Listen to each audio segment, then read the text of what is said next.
মালাকুল মউত ডাক দিয়ে বলবে, আল্লাহ কেউ বাকি নাই, আমি আছি, আমার বন্ধু মিকাইল, ইসরাফিল আর জিব্রাইল আছে, আর তুমি আছো, আর দুনিয়াতে কেউ বাকি নাই। আল্লাহ বলবে, ও আচ্ছা, তাহলে তুই যা, তোর 3 বন্ধু রূহ কবজ করে আমার কাছে আয়। মালাকুল মউত যাওয়ার পরে ইসরাফিল, জিব্রাইল, মিকাইলের রূহটা কবজ করে আসবে। আল্লাহ বলবে, ইয়া মালাকুল মউত আখবিরনি মা ইয়াবকা, হে মালাকুল মউত আমাকে বলো দুনিয়াতে আর কে বাকি আছে।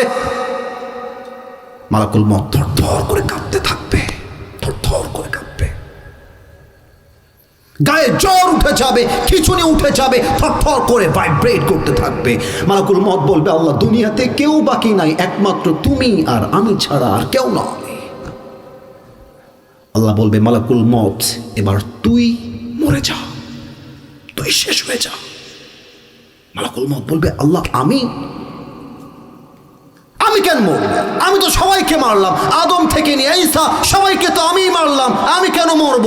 আল্লাহ বলবে, মুত ফাইন্নাকা খালকুম মিন খালকিল্লাহি তাআলা আযজা ওয়া জাল্লা, মরে যা, আমার প্রত্যেকটা প্রাণীকেই মৃত্যুর স্বাদ গ্রহণ করতে হবে, তুই মরে যা।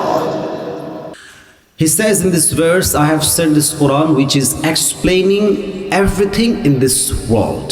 Allah Ta'ala বলছেন, আমি এমন একটা কিতাব নাজিল করেছি মানব জীবনে যা দরকার,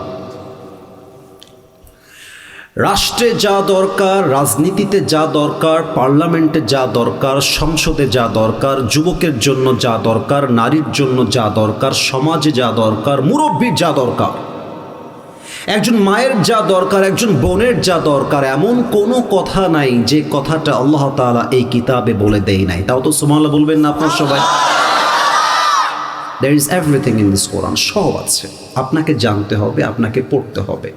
আচ্ছা, বিবেকের কাছে একটা প্রশ্ন করি, সবার বিবেকের কাছে, আপনার ইমানের কাছে প্রশ্ন করি একটা। আল্লাহ যে বললেন আমার এই কিতাবে সব আছে, এই বিশ্বাস কি আপনাদের সবার আছে?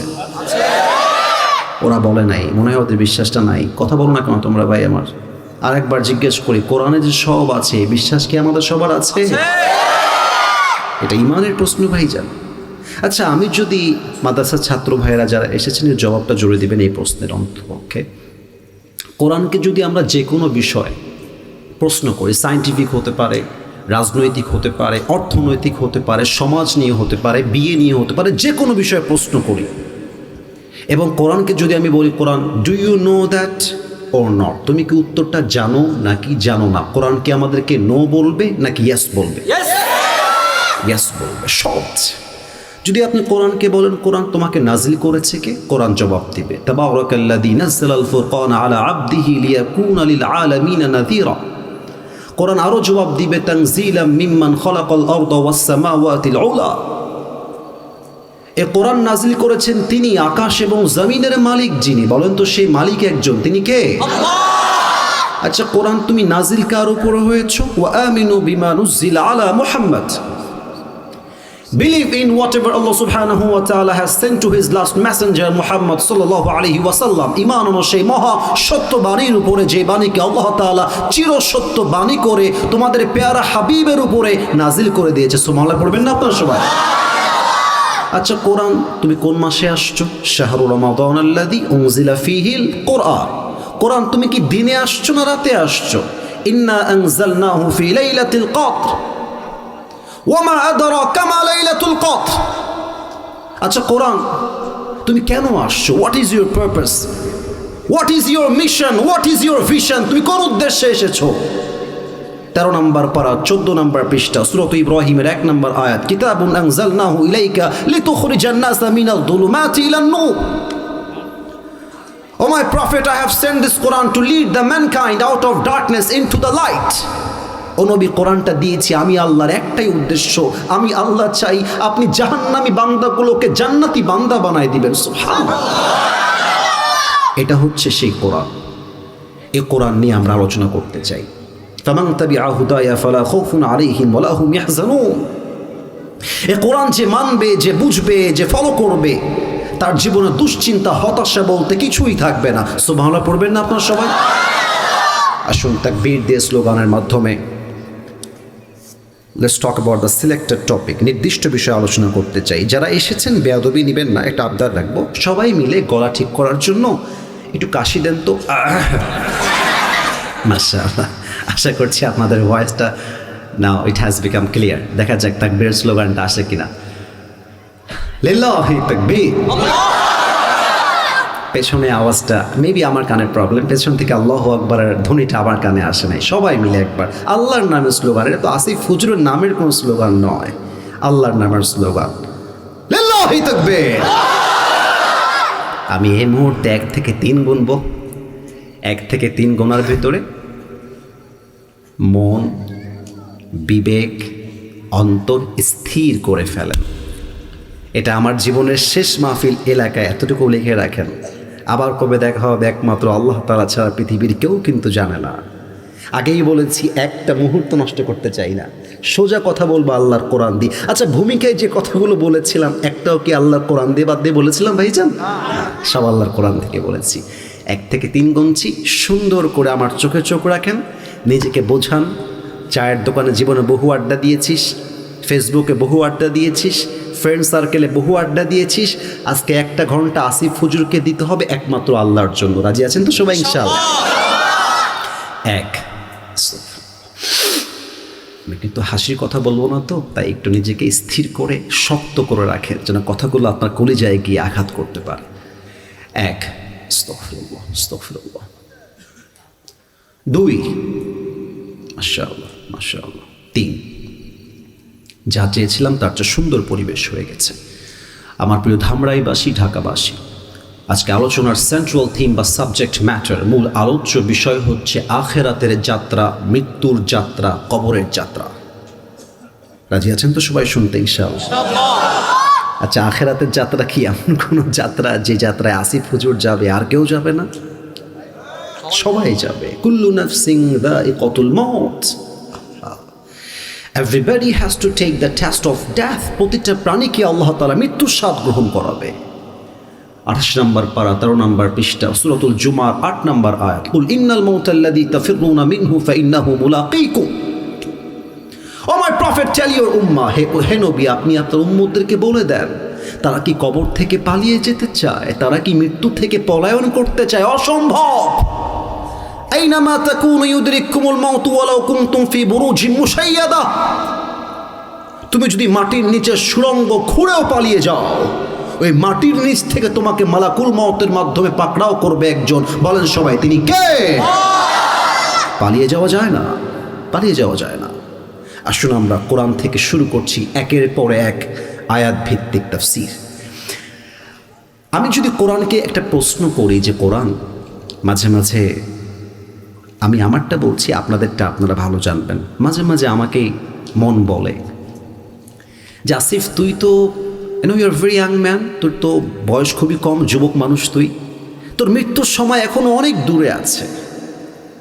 মনে হয় আপনাদেরও মাঝে মাঝে শয়তান এটা বলে যে বিয়ে কর, বাচ্চা হবে, ওইটার বাচ্চা হবে, নানা হবি, দাদা হবি, তারপরে মারা যাবি, হায়াত তো অনেক বাকি।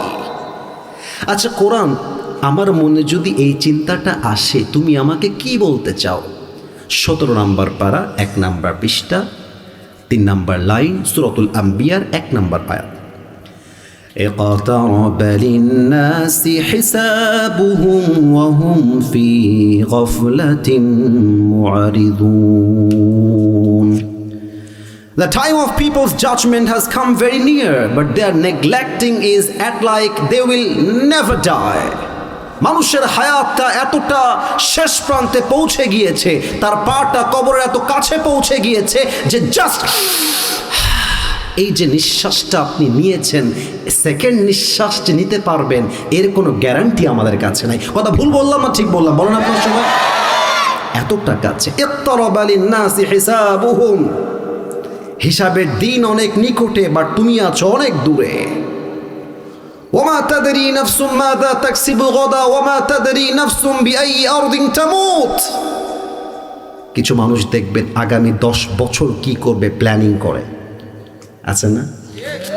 আমার ছেলে বিদেশে যাবে, কামাই করে আমারে পাঠাবে, আমি এই ধামরায়ের মাটিতে একটা বাড়ি করব, 10 বছর 20 বছরের প্ল্যান করে। আল্লাহ বলছে ও আগামীকাল বাঁচবে কিনা তার কোনো খবর নাই, ও আজকের প্ল্যান করছে। হে মানুষ, মাথায় রেখো, ওয়ামাল হায়াতুদ দুনিয়া ইল্লা মাতাউল গুরুর, এই দুনিয়ার জীবনটা একটা চাকচিক্যতা আর ধোঁকা ছাড়া কিছুই হতে পারে না, ঠিক কিনা বলেন? এলাকায় কিছু লোক আছে, খেয়াল করবেন, দেখেন তো আমার ওয়াজটা মেলে কিনা। আমি একটু অভিনয় করে দেখাচ্ছি। আমি একটু চেয়ারের পেছনে গেলাম, স্টেপ ব্যাক, পেছনে গেলাম। কিছু লোক ময়মুরব্বী যারা আছেন, আমার এই কথাটাকে বেয়াদবি নেবেন না, আমি বাস্তবতাটা বোঝাবার ট্রাই করছি, চেষ্টা করছি। ছেলের টাকা আছে, বাপের টাকা আছে, গ্রামে অনেক বড় বাড়ি, চেয়ারম্যানের বাড়ি, মেম্বারের বাড়ি, অথবা কোনো ধনী ব্যবসায়ীর বাড়ি, রাস্তা দিয়ে হাঁটতেছে। তো একজন রিক্সাওয়ালা, ভ্যানওয়ালা দূর থেকে সালাম দিয়েছে, আসসালামু আলাইকুম মেম্বার সাহেব। ভেতরে অহংকার আর দাপটে ভরা। সালামের জবাব কেমনে দেয়? আমার চেহারা দেখেন,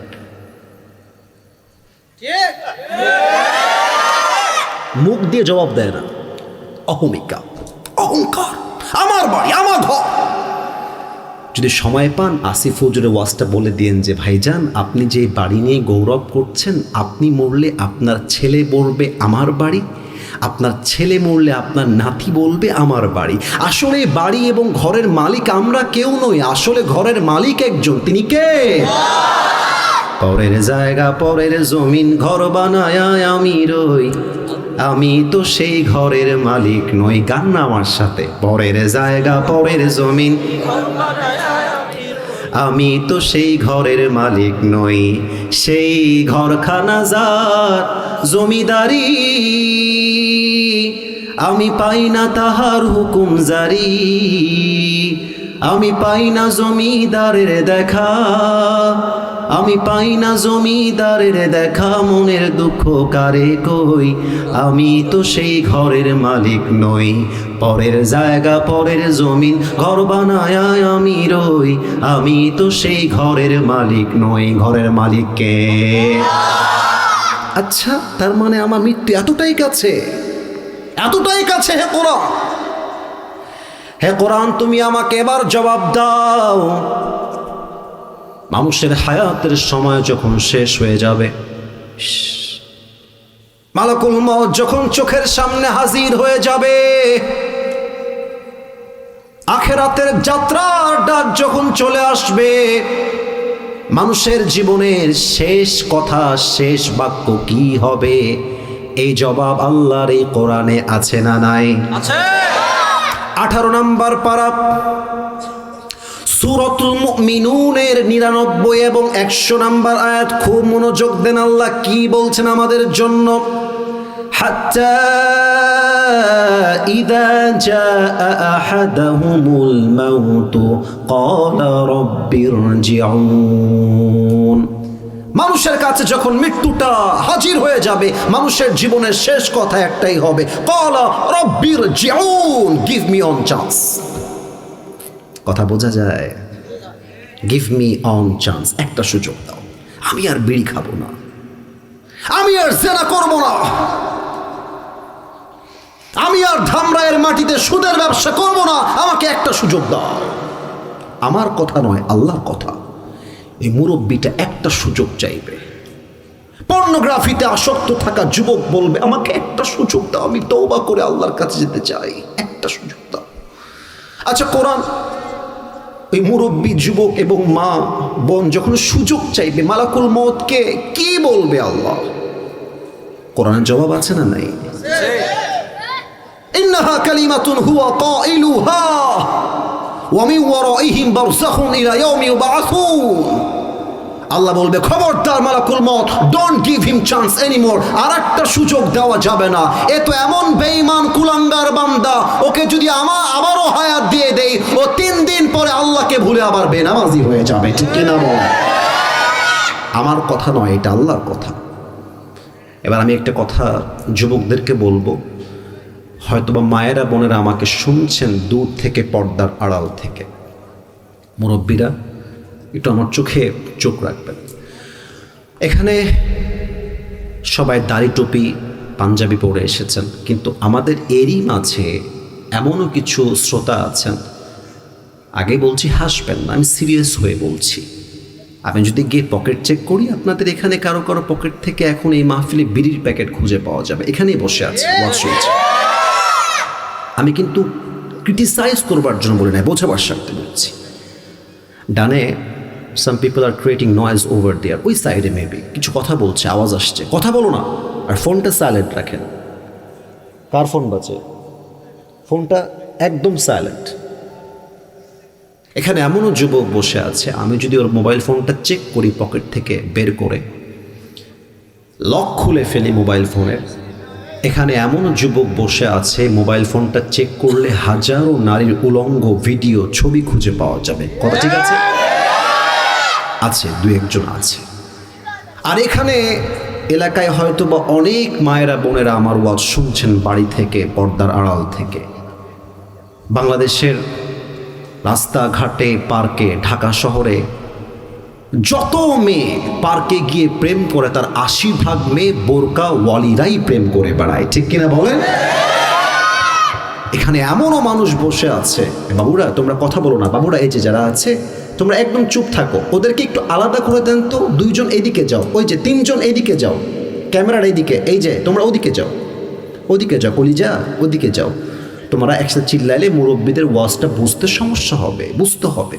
আর তোমরা চিল্লাও না, তোমরা চুপচাপ আমার ওয়াজটা শোনো। এখানে এমন লোক বসে আছে যে লোকটা আজকে ফজর থেকে নিয়ে আসা পর্যন্ত 1 ওয়াক্ত নামাজও পড়ে নাই। আমি জানি কেউ রাগ করছেন, বাট আমি সত্য বলেছি, বোঝাবার জন্য বলছি। আমি তাবলিগে জীবনে বহুবার গেছি। তাবলিগ জামাতের অর্থ তো সবাই বোঝেন নাকি? না, ছাত্ররা তো বুঝবে, আমি মাদ্রাসার না, আমি যুবকদের কথা বলছি। তাবলিগের জামাত মুরব্বীরাও আশা করছি বুঝবেন। তো 3 চিল্লা হয়, 1 চিল্লা হয়। আমি 3 দিনে গেছি প্রতিবার, যতবার গেছি মাদ্রাসার থেকে 3 দিনের জন্য বের হয়েছি। অনেক আগের কথা, it has been at least 10 years, 10 বছর হয়ে গেছে। তখন তো আমি ফেমাস কিছুই ছিলাম না, একদম as like the normal person, একদম সাধারণ মানুষের মতো। আমরা মসজিদ থেকে বের হলাম আসরের নামাজের পর তাবলিগের দাওয়াত দেওয়ার জন্য। তো এরকম একটা মাঠ, বড় একটা মাঠ, ভিআইপি এরিয়া, অনেক, যেমন ঢাকার গুলশান ঠিক এরকম দামি জায়গা। তো দেখলাম কিছু যুবক ফুটবল খেলতেছে, ফুটবল। আমির সাহেব সালাম দিলেন, সব যুবক দৌড় দিয়ে আসলো কথা শোনার জন্য। আমির সাহেব এবং আমরা ছিলাম পেছনের কাতারে আমির সাহেবের সাথে। একজন যুবক আসলো না, দাঁড়িয়ে আছে কোনাতে, যেভাবে ছিল ওভাবেই দাঁড়িয়ে আছে। আমির সাহেব বিনয়ের সঙ্গে সালাম দিয়ে আরেকবার বললেন যে ভাইজান একটু এখানে আসা যাবে, একটু কথা বলতে চাচ্ছিলাম। খুব অ্যারোগেন্ট, অহংকার নিয়ে কাছে আসলো। তো আমির সাহেব বললেন যে ভাইজান মাগরিবের নামাজের পরে ঈমান এবং আমলের কথা হবে, আপনি যদি মাগরিবের নামাজটা আমাদের সঙ্গে পড়েন খুব ভালো হবে। তো সে আমির সাহেবকে খুব দাপটের সাথে বলতেছে, আমাকে দাওয়াত দিয়ে লাভ নেই, আমার বয়স খুবই কম, আমি তো যুবক মানুষ, আমার বিয়ে হয় না এখনো, আপনি মুরব্বীদেরকে দাওয়াত দেন। তো আমির সাহেব খুব বিনয়ের সাথে জিজ্ঞেস করলেন যে আপনাকে দাওয়াত দেওয়া যাবে না কেন ভাইজান? বলছে আমার যেহেতু বিয়ের বয়স হয় নাই, আমি বিয়ে করব, আমার বাচ্চা হবে, তাদের বাচ্চা হবে, আমি নানা হব, দাদা হব, হজ করে আসব, আল্লাহ তো অনেক রহমান, আমাকে ক্ষমা করে দিবে, শেষ বয়সে আমি নামাজি হয়ে যাব, আমাকে দাওয়াত দিয়ে লাভ নাই। তোমার মতো হাজারো যুবক যারা বলতো কাল থেকে নামাজি হয়ে যাব, কাল থেকে রোজাদার হয়ে যাব, দাড়িওয়ালা হয়ে যাব, সুদ ছাড়বো, হারাম ছাড়বো, ওই কালটা আর আসে নাই, ওরা আজই কবরের বাসিন্দা হয়ে গিয়েছে। ঠিক কিনা বলে? আল্লামা ইকবাল লিখেছেন, হুয়ে নামওয়ার বেনিশা कैसे कैसे ये जमी खा गई नौजवा कैसे कैसे। ये जगह जी लगाने की दुनिया नहीं है, ये इबरत की जा है, तमाशा नहीं है। तुझे पहले बचपन ने बरसों खिलाया, जवानी ने फिर तुझको मजनू बनाया, अजल मौत तेरा कर देगी बिल्कुल सफाया। मेरे दोस्त ये जगह जी लगाने की दुनिया नहीं है, ये इबरत की जा है, तमाशा नहीं है। এই দুনিয়ার জীবনটা ধোকার জায়গা, চাকচিক্যতার জায়গা। এই দুনিয়ার জীবনটা আরামায়েশের জায়গা নয়, এই দুনিয়াই হচ্ছে আখিরাত গোছাবার জায়গা। ঠিক কিনা বলেন? আমার সেদিন একটা মাহফিল ছিল বগুড়াতে। বগুড়ার নাম তো শুনেছেন সবাই, বগুড়া একটা জেলা বাংলাদেশের। তো আপনারা এই মুহূর্তে তো আমি কোনো কোরআনের আয়াত উল্লেখ করছি না, একটা পয়েন্ট জাস্ট বোঝাবার স্বার্থে বলছি। আমার ভুল হলে ধরায় দিবেন, মাদ্রাসার ছাত্র, মুরব্বী, যুবক, যারই মনে হবে ভুল হচ্ছে ধরায় দিবেন। আমাদের যে হাইওয়ে রোড আছে, বিশ্ব রোড, কিছু উঁচা উঁচা ঢিপ থাকে, এটাকে মনে হয় আমরা স্পিড ব্রেকার বলি, নাকি ভুল হলো আমার? স্পিড ব্রেকার না, স্পিড ব্রেকার আমরা বলি। আচ্ছা, তো এখানে যখন গাড়িটা যায়, গাড়ি কিন্তু স্লো করতে হয়। স্লো না করলে কি হয়, যদি আপনি স্পিডে যান গাড়িটা উল্টায় যেতে পারে। তো আমাদের গাড়িটা ছিল 80 কিংবা 100-তে। রাত বাজে 1 থেকে 2টা, ডিসেম্বর মাস, ঠান্ডা কুয়াশা দিয়ে ভরা পুরো রাস্তা। ইল্লাল্লাহ মুহাম্মাদুর রাসূলুল্লাহ সাল্লাল্লাহু আলাইহি ওয়াসাল্লাম। বিশ্বাস করেন, at the same time I was feeling like I will die within a second. আমি এখনই মরে যাবো, আমার ফিল হচ্ছিল, এই যে মরে গেলাম, এই তো লাশ হয়ে গেলাম। কিন্তু কপাল ভালো, গাড়িটা রাস্তার ওই পাশে পড়ে নাই, রাস্তাতেই পড়েছে। একটু পরে ভাবলাম, বাই চান্স যদি আজকে আমি মারা যেতাম, এলাকার সব লোক আসতো গাড়ির কাছে দৌড় দিয়ে, এই লাশটা ঘোরাও তো, লাশটা ঘোরাও তো, লাশটা কার দেখি তো, লাশটা ঘোরাও, লাশটা ঘোরাই তো। আর এটা তো আসিফ হুজুর, ওনার অবস্থা আমি ফেসবুকে, ইউটিউবে দেখেছি, ওনাকে তো মানুষ চেনে ভালো, উনি তো ফেমাস একজন আলোচক বাংলাদেশের। লাশ উঠাও, দেখো তো গাড়িতে কোনো মোবাইল ফোন পাওয়া যায় কিনা। মোবাইল ফোনটা বের করতো, আব্বার নাম্বার খুঁজতো, মায়ের নাম্বার খুঁজতো, বাবের নাম্বার খুঁজে আমার বাপকে কল দিত রাত 2টার সময়। আপনি কি আসিফ হুজুরের বাবা বলছেন? আমার আব্বা চমকে উঠতো, আরে রাত বাজে 2টা, আমার ছেলের ফোন দিয়ে আরেকজনের কল। কই আমার ছেলে, কোথায়, কি হয়েছে আমাকে বলেন। লোকটা বলতো, আপনার ছেলে তো আর নাই, লাশ হয়ে গেছে, লাশটা নিয়ে যান। বাস, আমার আব্বা চমকে উঠতো। আমার মাকে ডাকতো, এই আসিফের মা ওঠো। আমার মা হুমড়ি খেয়ে উঠতো, কি হয়েছে, চিল্লাচ্ছেন কেন? বলছে, তোমার ছেলে তো আর নাই, শেষ, চলো লাশ আনতে যেতে হবে। আমার মা বিশ্বাস করতে পারতো না, হয়তো বা বোবা হয়ে যেত, হতভম্ব কিং কর্তব্য বিমূঢ় হয়ে যেত, কিন্তু ঠিকই আমার লাশ নিতে আসতো, লাশটা নিয়ে যেত বাসায়। আত্মীয় স্বজনদের ঢল নামতো, যুবকরা ফেসবুকে পোস্ট করে শেষ করে দিত, আসিফ হুজুর আর নাই। কিন্তু তার কিছুক্ষণ পরে আমার লাশ যখন গোসল করাতে নিয়ে যাওয়া হবে, আমার দেহের জামাগুলো খুলে দামি পাঞ্জাবি, দামি ওয়েস্টকোট, দামি ঘড়ি, দামি টুপি, দামি চশমা, দামি আংটি সব খুলে সাদা কাফনের কাপড়ে প্যাকেট করে 3.5 হাত মাটিতে শোয়ায় দেওয়া হবে। আর এটাই তো দুনিয়ার জীবনের আসল বাস্তবতা, ঠিক কিনা বলে? রূপেরই গৌরবে সাজিয়াছো সাজ,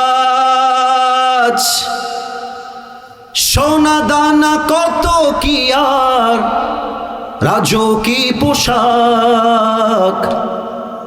যেদিন প্রাণ চলে যাবে সবই পড়ে রবে, প্রাণ চলে যাবে সবই পড়ে রবে। গায়ে দেবে মার কিনো থন রে মন আমার, কেন বাঁধো দালান ঘর, একদিন মাটির ভেতরে হবে ঘর রে মন আমার, কেন বাঁধো দালান ঘর, ঠিক কিনা বলেন? দেহ তোমার চরম চর গলে পচে যাবে,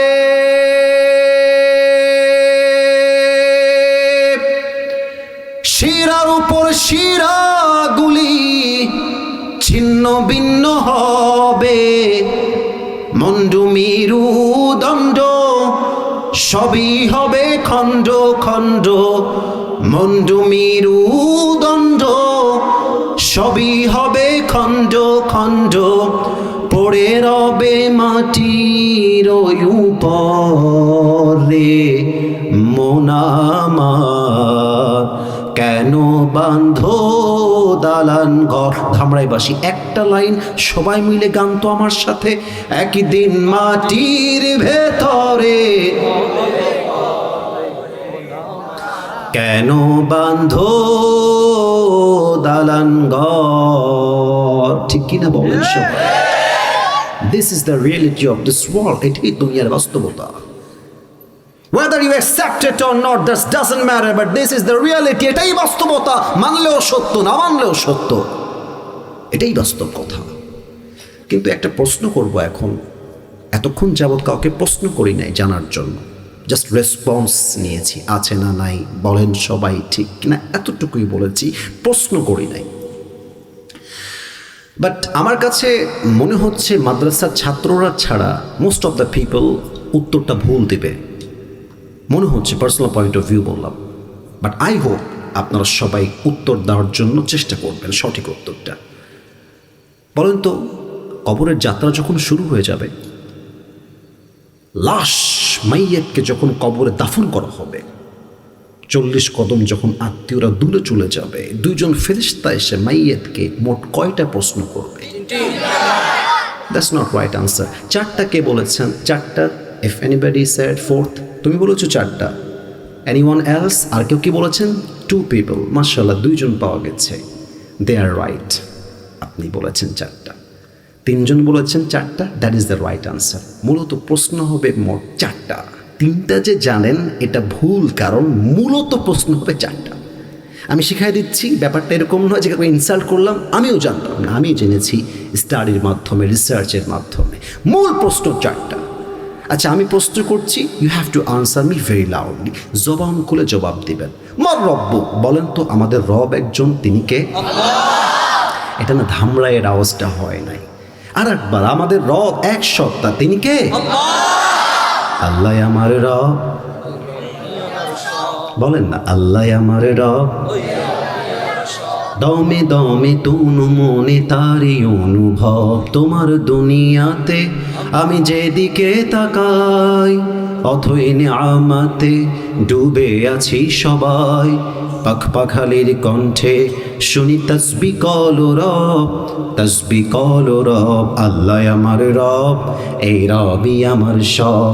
দমে দমে তুনু মনে তারি অনুভব, রবকে। This is the first question. এটা প্রথম প্রশ্ন। Second question will be like this. أتعرف هذا الرجل? Do you know this person? Who is he? তুমি কি মানুষটাকে চেনো? সবাই বলতে পারবে না। একটা ভালো পয়েন্ট মনে আসছে। আশেপাশে কোনো স্কুল আছে? এখানে স্কুল? Are you sure? পেছনে? এটাই স্কুলের মাঠ? আমি তো জানি না, এর জন্য জিজ্ঞেস করলাম।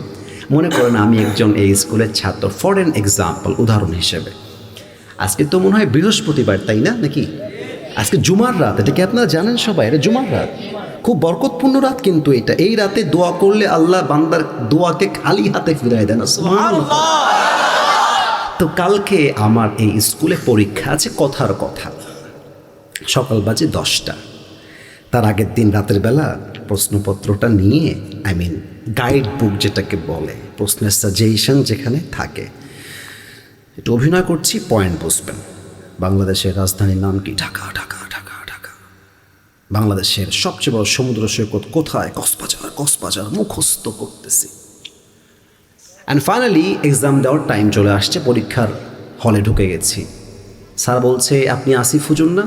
জি স্যার, আমি আসিফ হুজুর। বসেন, এই নেন, this is your question paper. প্রশ্নপত্র, উত্তর দেন as much as you can, যা পারেন লেখেন।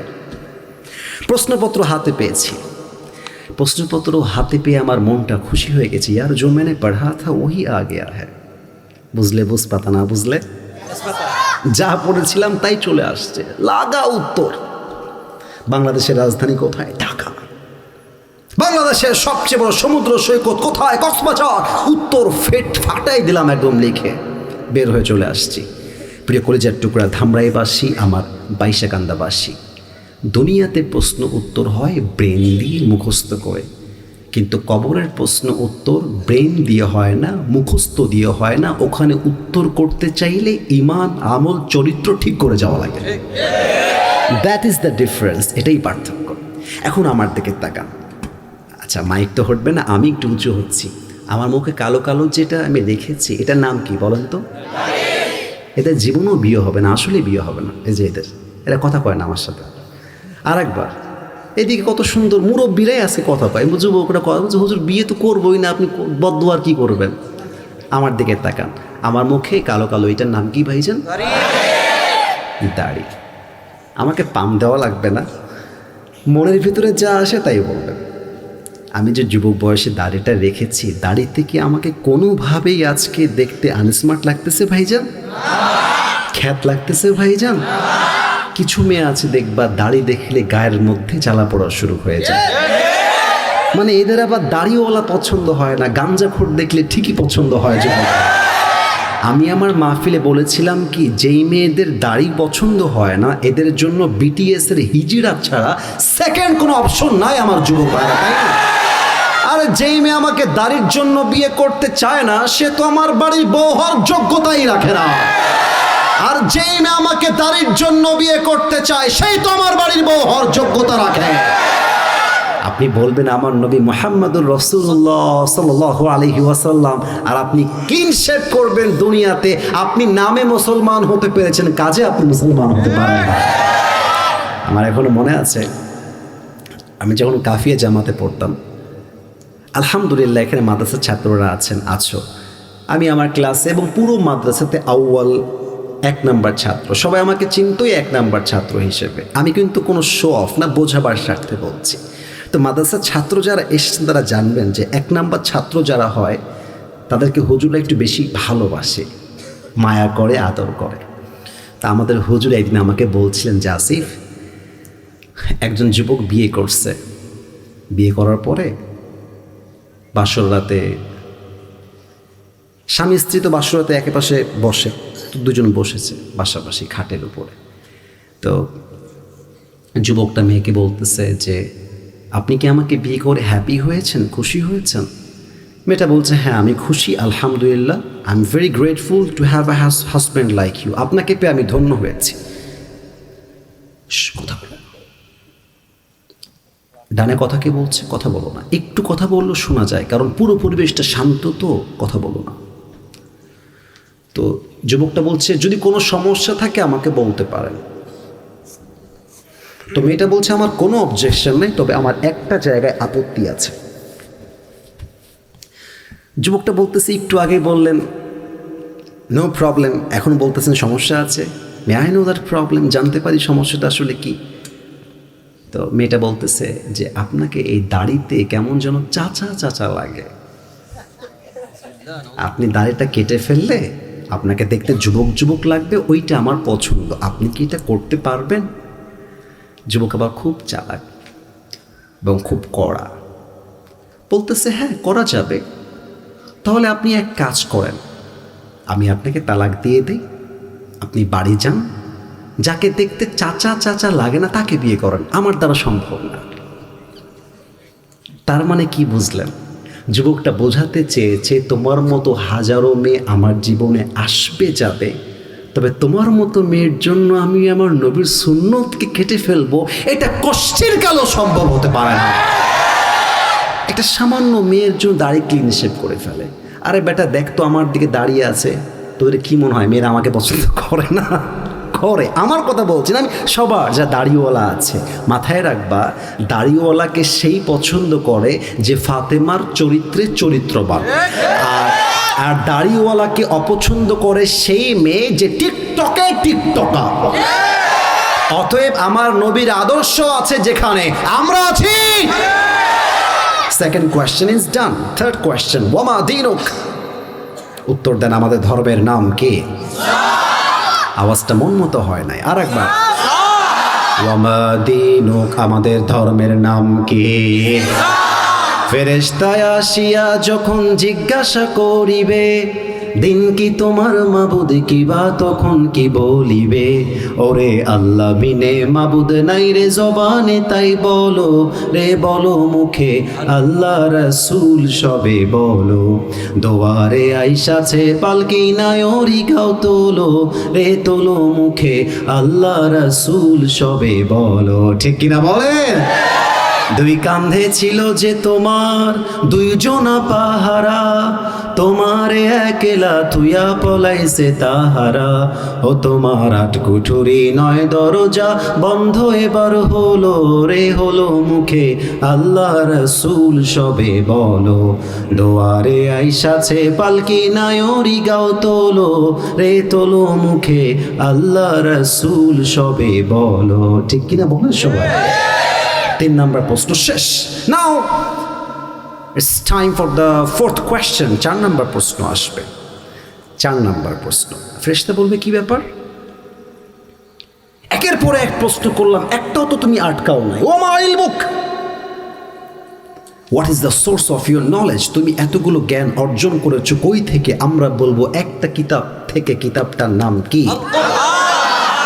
ফেরেশতাকে আল্লাহ বলবে, এই ফেরেশতা থাম, আর কোনো প্রশ্ন হবে না, থেমে যা। ফেরেশতা ডাক দিয়ে বলবে, নাম কেন? মিলা আরুস। হে আল্লাহর বান্দা, তোমার কোনো টেনশন নাই, আজকে তুমি কবরে ঘুমিয়ে যাও। কোন দিন পর্যন্ত? বলবে কবরে ঘুমিয়ে যাও একজন নববধূর মতো, একজন নতুন বউ যেমন বাসর রাতে স্বামীর কোলে আরামের ঘুম ঘুমিয়ে দেয়, তুমিও কবরে ঘুমিয়ে যাও। কিয়ামত পর্যন্ত তোমার ঘুম আর কেউ ভাঙাতে আসবে না। নাম কেন? মিলা আরুস, ঘুমিয়ে যাও। শুরু হয়ে গেল কবরের জীবনটা। আমি জানি আপনারা হয়তো বা খুব গরমে আছেন, গরম লাগছে খুব বেশি ভাইজান। আমার ভেতরটা পুরো ঘেমে গেছে, কিন্তু আমি নিয়ত করে এসেছি, আমার ওয়াদা কমিটির সাথে 1 ঘন্টার 1 মিনিটও ডানবাম হবে না। কিন্তু সব জায়গায় দরকার নাই, কোনো ফ্যান প্রয়োজন নেই। আমার মাইকে সাউন্ডের সমস্যা হবে, যুবকদের মুরব্বীদের সমস্যা হবে, আমি কারো সমস্যা দেখতে চাই না। আমি নিয়ত করে এসেছি, যতক্ষণ পর্যন্ত আমার ওয়াজ শেষ না হবে টাইমের দিকে আমি চোখ রাখবো না। আপনারা রাজি আছেন তো সবাই? ইনশাআল্লাহ। কবরের জীবন শুরু হয়ে গেল। কিয়ামতের সময় যখন শুরু হয়ে যাবে, কবরে শোয়ার পরে আল্লাহ বলবেন, ইসরাফিল তোমার সিংহাটা তোমার হাতে নাও। ইসরাফিল সিংহাটা হাতে নেবে। আমার হাতের দিকে একটু খেয়াল করবেন, এই যে টিস্যুটা খেয়াল করবেন, এটা হচ্ছে ইসরাফিলের সিংহা। 3টা ফু দিয়ে কিয়ামত হবে। আল্লাহ বলবে, ইসরাফিল ফাইদা নুফিখা ফিস সূরি নাফখাতু ওয়াহিদা, প্রথম ফুটা দিয়ে দাও। ফুটা ধরে, সিংহাটা ধরে একটা ফু দিবে। একটা ফু দেওয়ার সাথে সাথে পুরো পৃথিবীটা কেঁপে উঠবে। ইয়াউমা ইয়াকুনু নাসু কাল ফারাশিল মাবসুস, মানুষগুলো বিক্ষিপ্ত পতঙ্গের মতো নিক্ষিপ্ত হয়ে যাবে। ওয়া তাকুনুল জিবালু কাল আইনিল মানফুস, বিশাল বড় বড় পাহাড় বিল্ডিং গুলো ধ্বনিত তুলার মতো উঠতে থাকবে। বসুন্ধরা শপিং কমপ্লেক্স ভেঙে যাবে, যমুনা ফিউচার পার্ক ভেঙে যাবে, গুলশানের দামি ফ্ল্যাটগুলো ভেঙে চুরে চূর্ণ বিচূর্ণ হয়ে যাবে। পুরো পৃথিবীতে ধ্বংসলীলা শুরু হয়ে যাবে। এবার আল্লাহ বলবে, ইসরাফিল সিংহাটা হাতে নিয়ে তোমার 2 নাম্বার ফুটা দাও। এবার ইসরাফিল আলাইহিস সালাতু ওয়াস সালাম সিংহাটা আবার হাতে নেবেন। হাতে নিয়ে যখন দ্বিতীয় ফু দিবেন, সঙ্গে সঙ্গে মানুষগুলো যেখানে যেমন ভাবে ছিল এমন একটা বিকট আওয়াজ হবে। মানুষ, জিন, ফেরেশতা যে যেখানে ছিল একটা আওয়াজেই ওখানেই শেষ হয়ে যাবে। একটা আওয়াজে শেষ। মালাকুল মউত আল্লাহর কাছে আসবে। আল্লাহ বলবে, ইয়া মালাকাল মউত আখবিরনি মা ইয়াবকা, বলো তো দুনিয়াতে আর কে বাকি আছে? মালাকুল মউত ডাক দিয়ে বলবে, আল্লাহ কেউ বাকি নাই, আমি আছি, আমার বন্ধু মিকাইল, ইসরাফিল আর জিব্রাইল আছে, আর তুমি আছো, আর দুনিয়াতে কেউ বাকি নাই। আল্লাহ বলবে, ও আচ্ছা, তাহলে তুই যা, তোর 3 বন্ধু রূহ কবজ করে আমার কাছে আয়। মালাকুল মউত যাওয়ার পরে ইসরাফিল, জিব্রাইল, মিকাইলের রূহটা কবজ করে আসবে। আল্লাহ বলবে, ইয়া মালাকাল মউত আখবিরনি মা ইয়াবকা, হে মালাকুল মউত আমাকে বলো দুনিয়াতে আর কে বাকি আছে? মালাকুল মউত থরথর করে কাঁপতে থাকবে, থরথর করে কাঁপবে, গায়ে জ্বর উঠে যাবে, খিঁচুনি উঠে যাবে, থরথর করে ভাইব্রেট করতে থাকবে। মালাকুল মউত বলবে, আল্লাহ দুনিয়াতে কেউ বাকি নাই, একমাত্র তুমি আর আমি ছাড়া আর কেউ নয়। আল্লাহ বলবে, মালাকুল মউত এবার তুই মরে যা, তুই শেষ হয়ে যা। মালাকুল মউত বলবে, আল্লাহ আমি কেন মরব? আমি তো সবাইকে মারলাম, আদম থেকে নিয়ে ঈসা সবাইকে তো আমিই মারলাম, আমি কেন মরব? আল্লাহ বলবে, মুত ফাইন্নাকা খালকুম মিন খালকিল্লাহি তাআলা আযজা ওয়া জাল্লা, মরে যা, আমার প্রত্যেকটা প্রাণীকেই মৃত্যুর স্বাদ গ্রহণ করতে হবে, তুই মরে যা। বলার সাথে সাথে মালাকুল মউত উল্টে পড়ে যাবে, শেষ। পুরো পৃথিবীতে একমাত্র আল্লাহ ছাড়া এখন আর কেউ বাকি না।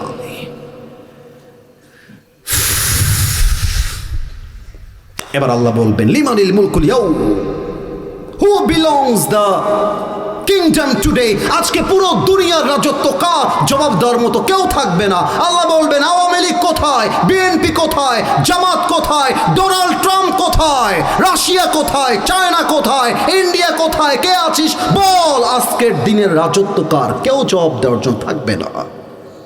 আল্লাহ বলবেন, লিল্লাহিল ওয়াহিদুল কাহ্হার, আজকের দিনের রাজত্ব একমাত্র মহারাগে রাগান্বিত আমি আল্লাহ তাআলার জন্য। আল্লাহু আকবার। এবার আল্লাহ রাব্বুল আলামিন ইসরাফিল আলাইহিস সালাতু ওয়াস সালামকে আবার জাগিয়ে তুলবেন। আল্লাহ বলবেন, ইসরাফিল, তোমার যেই 3 নাম্বার ফু দেওয়া বাকি ছিল, তোমার সিংহাটা নাও, আর 3 নাম্বার ফুটা তুমি দিয়ে দাও। ইসরাফিল আলাইহিস সালাতু ওয়াস সালাম যখন সিংহাটা হাতে নিয়ে আমার দিকে খেয়াল করবেন, সবাই ডানে বামে নয়, আমার দিকে একটা ফু দিবে, 3 নাম্বার শেষ ফু দেওয়ার সাথে সাথে ওই আদম আলাইহিস সালাতু ওয়াস সালামের যুগ থেকে নিয়ে এই পর্যন্ত যত মানুষ মারা গেছে, একটা ফু দেওয়ার সাথে সাথে সবাই কবর থেকে জীবিত হয়ে কিয়ামতের ময়দানে একসাথে দাঁড়িয়ে যাবে। আল্লাহু আকবার। সেদিন কিন্তু কারোর গায়ে জামা থাকবে না, উলঙ্গ হবে। আম্মা জান আয়েশা বলছেন, নবী হে, একটা কথা জিজ্ঞেস করতাম যদি আপনি রাগ না করতেন। নবীজি বলছে, আয়েশা বলো, কি জানতে চাও? নবীজি বলছে, আয়েশা তুমি বলো, আমি তোমাকে উত্তর দিব। আয়েশা রাদিয়াল্লাহু তাআলা আনহা বলছেন, নবী হে, সেই দিন সবাই উলঙ্গ হয়ে কিয়ামতের দিন উঠবে, কারো কি লজ্জা লাগবে না?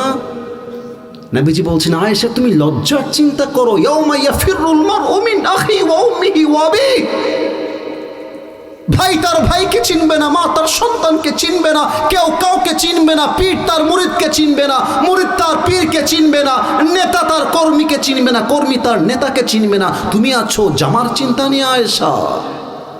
সেদিন একে অপরকে রেখে দৌড়ে পালাবে। কিয়ামতের দিন যখন কায়েম হয়ে যাবে, আল্লাহর হাবিব বলেছেন, আউয়ালু মা ইউহাসাবু বিহিল আবদু ইয়াউমাল কিয়ামাতি আস-সালাহ, কিয়ামতের দিন প্রথম হিসাব নেওয়া হবে নামাজ সম্পর্কে, নামাজ। আমি ধামরাইবাসীর কাছে একটা প্রশ্ন রাখতে চাই, সাহাবীদের মাঝে সবচেয়ে রাগী যে সাহাবী, সবচেয়ে বেশি রাগ, অর্ধজাহানের খলিফা, ওই সাহাবীর নাম কি? ওমর ফারুক রাদিয়াল্লাহু তাআলা। একজন যুবক আসছে ওমরের কাছে, এসে বলছে, ওমর, আমার একটা কমপ্লেইন আছে, অভিযোগ আছে। কি কমপ্লেইন বলো? যুবকটার নাম হচ্ছে আবু লু আল মাজুসি। বলছে, আমার যে মালিক আছে সে প্রত্যেক দিন আমার কাছে 6 দিরহাম চার্জ করে, তো আপনি 6 দিরহামটাকে 2 দিরহাম করে দেন, আমি 6 দিরহাম দিতে পারবো না। ওমরে ফারুক বলছে, ঠিক আছে, করে দেওয়া যাবে, সমস্যা নেই, বাট আগে আমাকে জানতে হবে what is your income source, তুমি কামাই করো কেমন করে। এবার ওই আবু লুলু আল মাজুসি ডাক দিয়ে বলছে, ওমর, আমার ব্যবসা হলো খঞ্জরের ব্যবসা। খঞ্জর মানে বাংলায় বলে চাকু। আমার ডান দিকে, ডান হাতে একবার খেয়াল করবেন, বামেও চাকু ডানেও চাকু। হাদিসে আসছে মাকবাদাতুহু ফি ওয়াসাতি, হ্যান্ডেলটা হলো মাঝখানে, ডানেও চাকু বামেও চাকু, তার নাম হলো আরবিতে খঞ্জর, বাংলায় বলি আমরা চাকু। ওমরে ফারুক ডাক দিয়ে বলছে, সর্বনাশ, তোমার তো অনেক টাকার ব্যবসা, তোমার তো 6 দিরহাম নয়, তোমার তো 10 দিরহাম চার্জ হওয়ার কথা। এই কথা শুনে আগুনের পূজারী আবু লুলু আল মাজুসি আগুনের মতো জ্বলে পড়ে উঠেছে। কি সর্বনাশে কথা! আমি যেহেতু অগ্নি উপাসক, তাই তুমি আমার বেলায় গরম। হে অমর, আমি যদি মুসলমান ঘরের সন্তান হতাম, তুমি আমার জন্য নরম হয়ে যেতে, আমার বিচারটা তুমি সহজে করতে। যেহেতু তুমি বেইনসাফি করেছো, আমি তোমাকে হুমকি দিয়ে গেলাম, আগামীকাল সকালে আমি তোমাকে হত্যা করে ফেলবো। নাউজুবিল্লাহ বলবেন না? আমাদের রানিং যিনি প্রেসিডেন্ট, মাননীয় প্রধানমন্ত্রী জনাব তারেক রহমান, ওনাকে কেউ যদি সবার সামনে ওপেনলি মিডিয়াতে বলে আমি আগামীকাল আপনাকে মেরে ফেলবো, হত্যা করব, বলার সঙ্গে সঙ্গে অ্যারেস্ট হতে দেরি হবে না।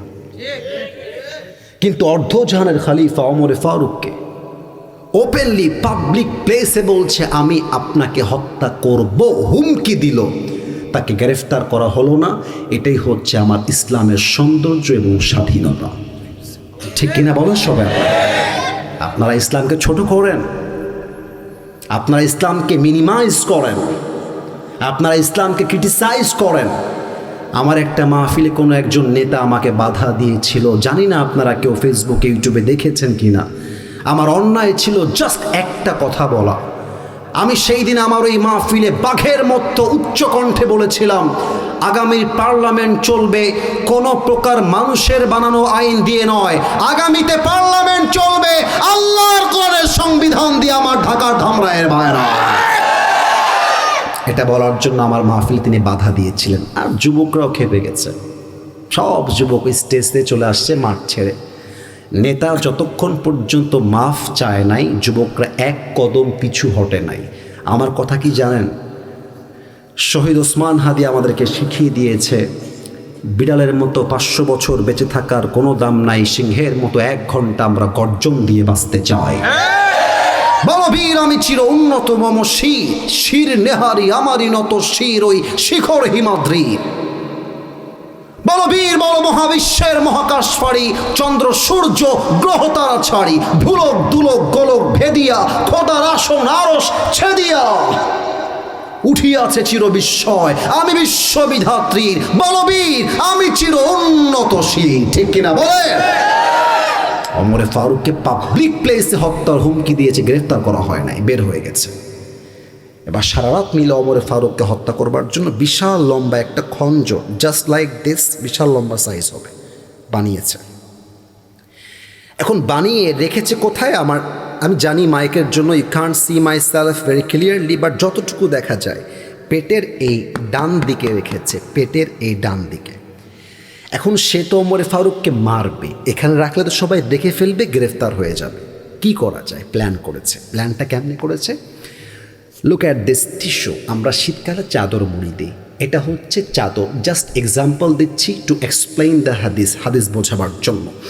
এটা হচ্ছে চাদর। ওই কাফের কি করেছে? চাদরটাকে এরকমভাবে একটা ভাঁজ দিয়েছে, ভাঁজ দিয়ে ঝুলিয়ে দিয়েছে।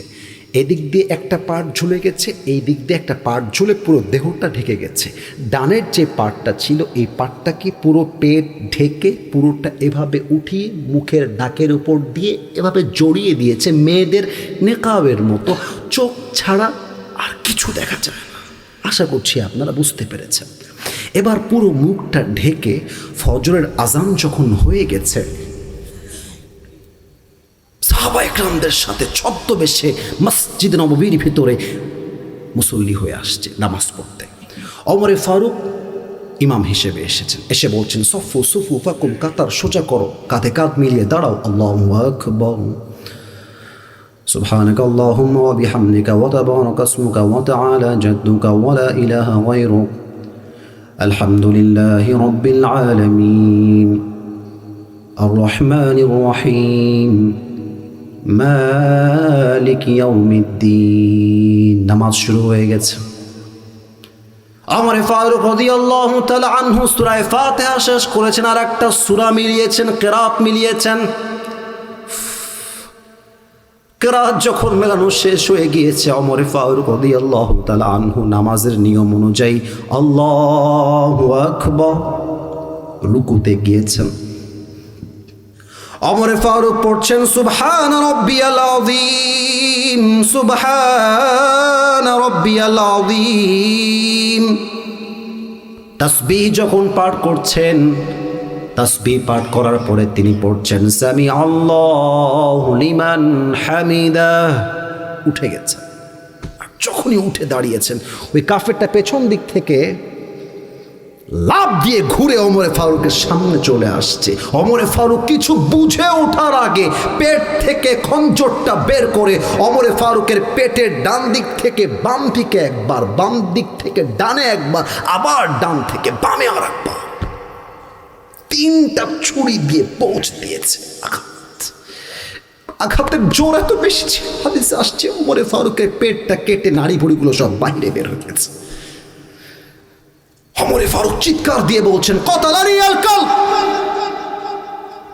আমাকে একটা কুকুর হত্যা করেছে, কে আছো বাঁচাও। ওমরে ফারুক একটা আঘাতে নাড়ি ভুড়িগুলো ছিঁড়ে বের হয়ে গেছে, অজ্ঞান হয়ে পড়ে গেছে। 7 জন সাহাবী ওই কাফেরকে হাত দিয়ে ধরতে গেছে। ওই কাফের যাকে যেভাবে সামনে পেয়েছে চাকু দিয়ে আঘাত দিয়েছে। 7 জন সাহাবী চাকুর আঘাতের জায়গায় স্পট ডেথ, শেষ হয়ে গেছে। ওমর ফারুকের ইমামের জায়গায় আর একজন সাহাবী খলিফা হয়ে দাঁড়িয়ে গেছে। নামাজ যখন শেষ হয়ে গেছে, সবাই দৌড় দিয়ে ওমর ফারুকের কাছে এসে বলছে, মালাকা ইয়া ওমর, ওমর আপনার কি হয়েছে? চোখ খোলেন, কথা বলেন। ওমর ফারুক চোখও খোলে না, কথাও বলে না, একদম অজ্ঞান হয়ে গেছে। সাহাবীরা মনে করেছে ওমর ফারুক হয়তো বা আর কোনোদিনও চোখ খুলবেন না, এটাই হয়তো শেষ ছিল।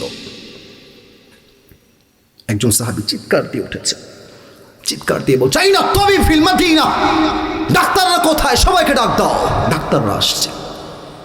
এসে ওমর ফারুকের কাঁধে হাত দিয়ে একটু উঠিয়েছে। পানির বোতলটা খেয়াল করবেন, একটা পানির পেয়ালা নিয়ে এসে ওমর ফারুকের জবানটাকে হালকা করে ফাঁকা করেছে। পানিটা নিয়ে, আচ্ছা আমি পানি পান করছি, হাদিসটাকে একটু বোঝাবার জন্য। কারো চোখ যেন ডানে বামে অ্যাট দিস মোমেন্ট না যায়।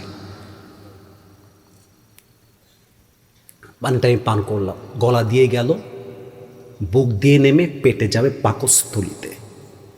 কিন্তু ওমর ফারুককে যখন পানিটা দেওয়া হলো, গলা দিয়ে নেমে বুক দিয়ে নেমে পেট এতটা কেটে গেছে, পুরোটা পানি বুক দিয়ে নেমে পেট কেটে বাহিরে মাটিতে গড়িয়ে গড়িয়ে পড়ে গেছে।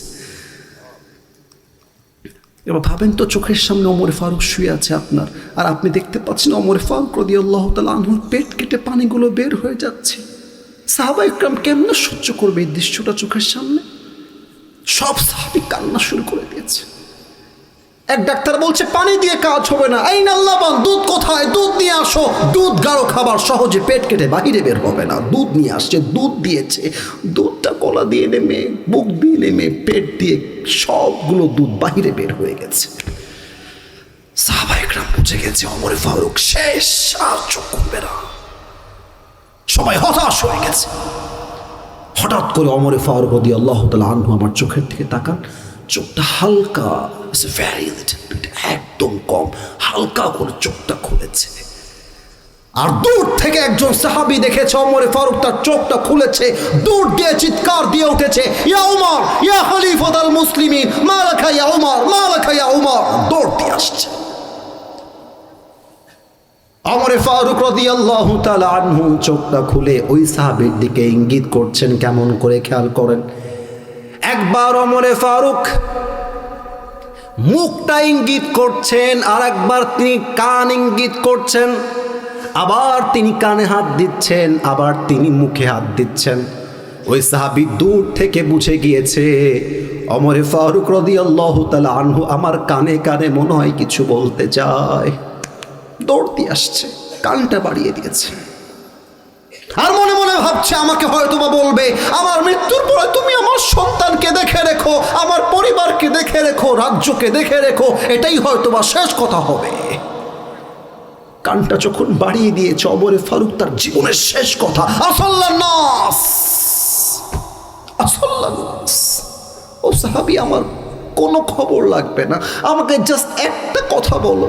আমি যখন ইমামের মুসল্লা ইমাম হয়ে দাঁড়িয়েছিলাম, আমি যখন অজ্ঞান হয়ে গেলাম, আমার অজ্ঞান হওয়ার পরে তোমরা সবাই ওই নামাজটা জামাতের সঙ্গে আদায় করেছিলে কিনা, ওই খবরটা আমার লাগবে।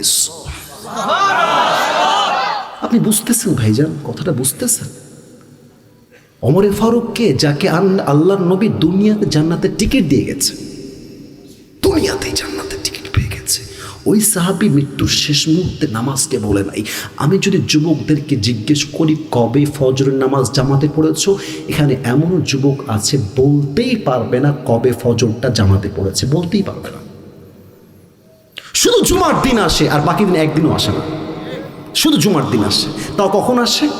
আল্লাহু আকবার, ইমাম সাহেব নামাজ শুরু করে ফেলেছেন, রুকুতে যাবে, লুঙ্গিটা বাঁধতে বাঁধতে দৌড় দিয়ে আসে, আসসালামু আলাইকুম ওয়া রাহমাতুল্লাহ, দ্বিতীয় সালাম ফিরাবে কি তার আগে লুঙ্গি তুলে আবার দৌড় মারে।